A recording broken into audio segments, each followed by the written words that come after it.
Бізде таңғы дәріс, таңғы сабақ, медицинадағы білімдерімізді ары қарай арттыра береміз. Өйткені белі медицина орында тұрған жоқ.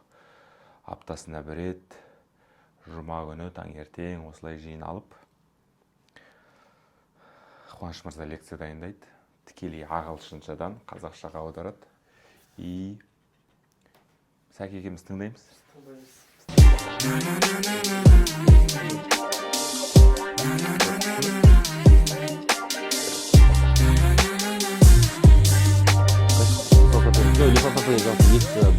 Внешняя оболочка, внутреннее ядро. Внешняя оболочка фосфолипидтер мен белоктардан тұрады. Ішкі внутренний бөлігі, внутренний ядросы, негізгі керегі біз ядросы ғой. Жир мен триглицерид, жир деген триглицерид деген сөз. Сосын холестерин бар. Бүгінгі дәрісіміз холестериннен басталады. Холестерин дегеніміз жалпы не, оның физиологиясы, қалай келеді, қалай ыдырайды, қалай бауырмен қалай байланысады, холестерин метаболизмі жалпы. Бұл не үшін холестерин туралы өйткені тестостеронның басы холестериннен басталады. Тестостеронның өзі стероидный гормондардың барлығы осы неден холестерин арқылы түзіледі. Біз тестостероннан бірдей бастап кетеміз, например, ЛГФС-ге былай әсер етті. ЛГФС-ге келді, гипоталамо гипофизарный яичковый осьті айтып жүрміз, қайта айтамыз, бірақ басы жаңа неден басталады, холестериннен түзіледі деп жай айта саламыз, например, холестериннен түзіледі деп жай айтып жүрміз, бірақ оны түбегейлі кіріп басынан бастайды. Холестериннен қалай басталды? Бірінші оны тестостеронды білу үшін бірінші холестеринді зерттеп алған дұрыс. И тестостерон холестерин жақсы зат қой. Холестерин нормада болса өте жақсы нәрсе. Бізде ойлайды ғой, холестерин жоғарылап кетті, ой, холестерин жоғары. Холестерин деген сөздің өзі бір жаман сөз сияқты болып, жаман нәрсе сияқты болып есептеледі. Ассоциацияда холестерин болса, инфаркт болады, инсульт болады деген сияқты. Соны қазір ашып айтамыз. Холестериннің түрлері бар, 4 түрі бар, мысалға соның барлығын қайсысы дұрыс емес, қандай жағдайда патология, қандай жағдайда ағзаға керек. Холестеринсіз жалпы өмір дұрыс болмайды. Холестеринсіз жалпы ағзаның барлық клеткалары, миллиондаған клеткамыз бар, соның барлығы құрылыс материалы ретінде холестерин. Холестерин болмаса клеткалар дұрыс жұмыс істемейді. Клеткалар дұрыс тұрғызылмайды. Құрылысы дұрыс болмайды. Строительный материал ғой холестерин деген. Басы содан бастайды. Сол клеткаларды строй материалы, екіншіден гормондар. Жаңағы біздің тестостеронымыз бар, стероидный гормондардың барлығы сол басы холестерин түзіледі. Холестерин соларды түзеді. Одан кейін нервный система мен мидың жұмысы және нервный система осы неге байланысты. Мидан тұрды, жалпы майдан тұрады біздің ненің өзі, мидың өзін жұмыс істеу үшін қаншама май керек та, энергия қанша талап етеді да онысы. Холестеринді қайдан аламыз біз? Холестерин основной біз неден тамақтан аламыз, біріншіден, екіншіден бауырымыз түзеді. Біріншіден тамақтан қалай аламыз? Тамақтан алу деген ол хиломикрон деген заттар болады. Біздің жеген нәрсеміздің бар. Хиломикрон деп жазып береді. Хиломикрон деген нәрсе бар. Мынау нәрсе. Хиломикрон дегеніміз ол холестерин, ол да жеген тамағымыздан жаңа ішектен сіңеді. Ішектен сіңу арқылы, ішектен басында қалай сіңеді ол? Асқазанға келді, мысалы асқазан ішектерден бірінші қанға сразу сіңбейді, қанға емес, бірінші лимфаға барады. Бірінші хиломикрон дегеніміз не ол? Хиломикрон дегеніміз ол жаңағы біздің жеген тамағымыздағы май ғой, былайша айтқанда. Біздің жеген тамағымыз май қалай сіңу керек, қалай бару керек, клеткаларға қалай сіңеді. Ол май дегеніміз жалпы ол энергия ғой. Энергия артық жаңағындай қозғалысымыздың барлығы, жүріс-тұрысымыздың барлығы сол энергияға байланысты отыр. Энергияны біз қайдан аламыз? Біріншіден углеводный обмен, жаңа глюкозалардан аламыз біріншіден, екіншіден жаңағыдай майлардан аламыз. Сол майлардан ыдырату хиломикрон арқылы кетеді.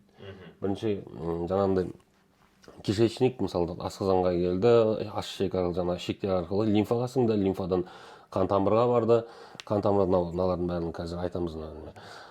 Қан тамырлар арқылы жаңағы бұлшықеттерге барады, бұлшықеттерден сіңеді, сіңбегендері жаңағы бауыр арқылы қайтадан жаңағы триглицерид, жаңағы холестерин болып бауырға қайтадан кетеді. Бауырға кетеді. Жалпы бір түсін бар, хиломикрон дегеніміз жаңағы біздің алып отқан, тамақтан алып отқан майларымыз. Май, холестерин, триглицеридтер сол арқылы жаңағындай қан арқылы клеткаларға, бұлшықетке сіңіп, біздің қозғалып жатқан, тренировка істеп жатқанымыздың бәрі сол майларды ыдырап, сол арқылы энергия алып жатырмыз. Ал жаңағындай егер энергия жеткілікті болса, оны майлар өзіне депо ретінде сақтап қалады. Майларға барады да, ол жаңағыдай запас ретінде сақталынады. Қалғаны артығын алып бауыр өзіне қарай сіңіріп алады. Бауыр ары қарай оны басқа жаңағыдай триглицеридтер істеп, қайтадан обмен осылай айлана береді. Қазір оны айтамыз. Келесі очередь уже мына холестерин ретінде печеньге сақтайды. Бірінші оғымды біліп алады. Триглицеридтер дегеніміз не? Триглицеридтер дегеніміз кәдімгі май. Майлар ғой, кәдімгі жиры. Негізгі формуласы глицерин плюс 3 жирные кислоты. 3 май қышқылдары бар ғой, фри-фари ацид дейді. Глицерол 3OH плюс 3 жирные кислоты. Триглицерид плюс 3 OH 2Bu. Триглицеридтер деген осы майлар деп, қазір триглицеридтер дегеніміз майлар кәдімгі болды. Солай деп естейік. Енді майларды сразу қанға, мысалға печень неге қанды сразу майларды сразу жібере салмайды. Майлар өйткені қан деген олар майлар неде суда ерімейді олар. Олар мысалға қан дегеніміз ол кәдімгі сұйық орта ғой. Егер бауыр тұрып жаңағыдай егер триглицерид, холестериндерді болса прямой жібере салатын болса, ол клеткаларға сіңбейді ол. Түсіндік қой. Мысалы қанға резко жібере салатын болса, оларды клеткалар қабылдамайды, олар қанда ол сіңбейді, бармайды, ыдырамайды, метаболизм жүрмейді. Себебі сол үшін оны біздің бауырымыз алады да олар липопротеин түрінде оларды сақтайды. Липопротеин түрінде оларды қоршап, липопротеин түзетін майлардан. Липопротеин дегеніміз осы. Липопротеин дегеніміздің сыртқы оболочкасы болады. Ол фосфолипидтерден, белоктардан тұрады. Ішкі ядросы болады. Ішкі ядросында жир, мысалы қараңыз, жир деген нәрсе болады, мысалға, іші мысалға жирда, сырты былайынан қоршалған. Мысалға да, мысалға келтірейік, сырты белоктардан, фосфолипидтерден тұрады. Белоктар бар, айтамыз, ішінде жир. Негізгі керегі бізге мынау. Осы энергияның көзі мынау. Бірақтан қанда, жаңағыдай қанда оның жылжу үшін, қанда жүру үшін бауыр сондай организм жалпы осы липопротеин түрінде осы жылжытады. Мысалы, тестостеронды сразу активный тестостерон көрдіңіз, глобулин, альбумин түрінде байланысқан түрінде жүреді қанда мысалға. Сол сияқты мынау холестериндер де жырларда былай липопротеин түрінде организм солай не істейді, жібереді қанға. Қанда солай жылжиды, оның ыдырауы қанда осындай этаптардан тұрады. Бірнеше этабы бар, 3-4 этабы мысалға. Солай барып, бірнеше этаптарда өтіп барып, жаңа клеткаларға энергиясын береді. Біріншісі мысалы ол липопротеиндердің 4 түрі бар. Біз білетін анализдерде беретін холестерин общий, липопротеин низкой плотности, липопротеин высокой плотности деген береміз ғой. Липопротеин высокой плотности дегенде жақсы холестерин ретінде қарастырамыз. Жақсы холестерин, липопротеин высокой плотности дегенде жаман холестерин ретінде қараймыз ғой, халықтың тілімен. Липопротеин высокой плотности жоғарылап кетсе, ол өте зиян. Ол не дейді? Липопротеин бляшкалар, атеросклероз, май, тромбтардың воспаление қан тамырлардағы соның барлығы сол липопротеин высокой плотности жоғарылағанда өте зиян нәрсе. Ол жаман холестерин. Жаман холестерин. Ол міне липопротеин высокой плотности біріншісі басылады міне. Very low density липопротеин дейді. Тығыздығына байланысты осы 4-ке бөлінеді. Мынаны бастаймыз. Өте төмен, жаңағыдай не ғой? Липопротеин очень низкий плотности дейді. Біріншісі липопротеин низкий плотностьтен басылмайды бірінші. Липопротеин очень низкий плотности деген басылады.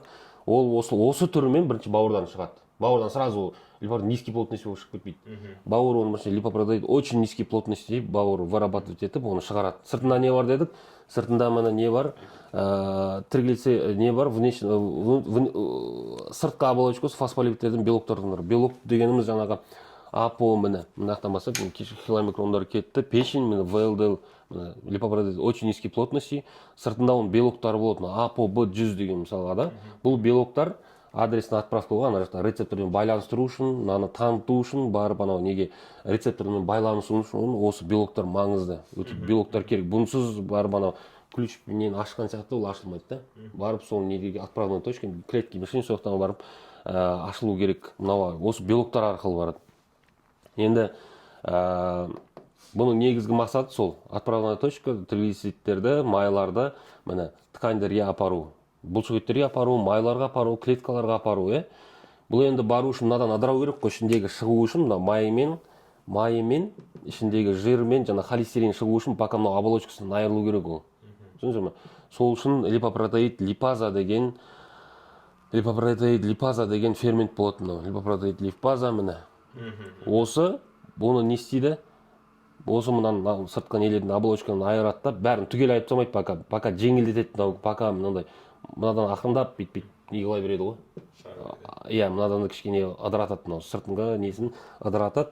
Одан промежуточный жаңағы не ортаңғы средний дейді ғой, мынау өте төмен дәрежелі липопротеид, сосын интермедиат дегені кетеді, мынау промежуточный протеин да, IDL дегенше.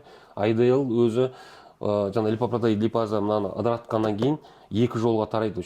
Бір жолы апоид қазір. Міне осындай тағамдардан холестерин бөлінеді. Құрметті оқырмандар, холестерин жақсы ол және нормада болса.